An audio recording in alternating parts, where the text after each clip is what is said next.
Lorsque nous avons des vallées dans nos mariages, et si nous avons des leaders ici qui sont des fiancés, et vous ne vivez pas dans la pureté sexuelle, les temps de tes fiançailles vont détruire ton onction, vont détruire ton ministère, vont détruire ton futur. Et cela, c'est une leçon depuis les temps anciens. Lorsqu'on veut détruire un leader, on lui envoie des femmes.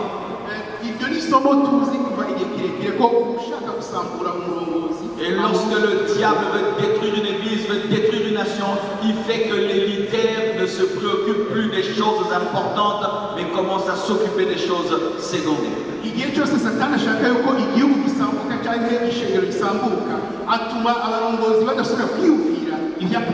Un pasteur qui a des copines et des copines et des copines, comment tu auras l'onction et Dieu va t'utiliser?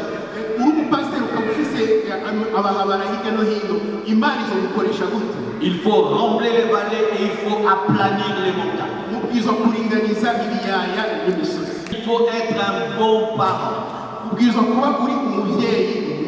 Des fois, les leaders, nous travaillons à la nation, nous travaillons pour l'église, mais nous oublions nos propres enfants.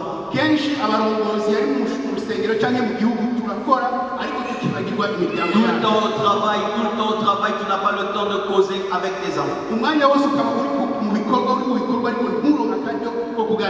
Cher pasteur, combien de temps tu passes en train de causer avec tes enfants? Cher leader politique, combien de temps tu passes à jouer avec ton garçon? Ton garçon a besoin de papa comme la nation a besoin de toi, comme l'église a besoin de toi.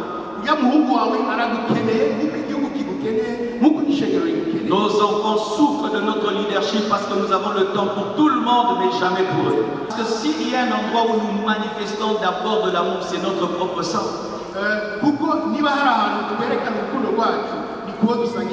Mais si tu négliges ton propre sang, est-ce que tu peux prendre soin du pays, tu peux prendre soin de l'église?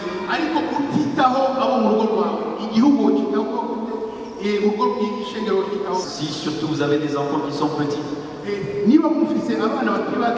ou qui sont jeunes, arrêtez de dire tout le temps travail, je suis fatigué.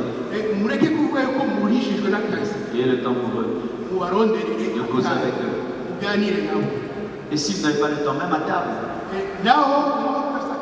les pasteurs qui ne mangent plus à table, les hommes politiques qui ne mangent même plus à table. Donc tu te réveilles directement dans la voiture. Quand est-ce que tu vas éduquer les enfants?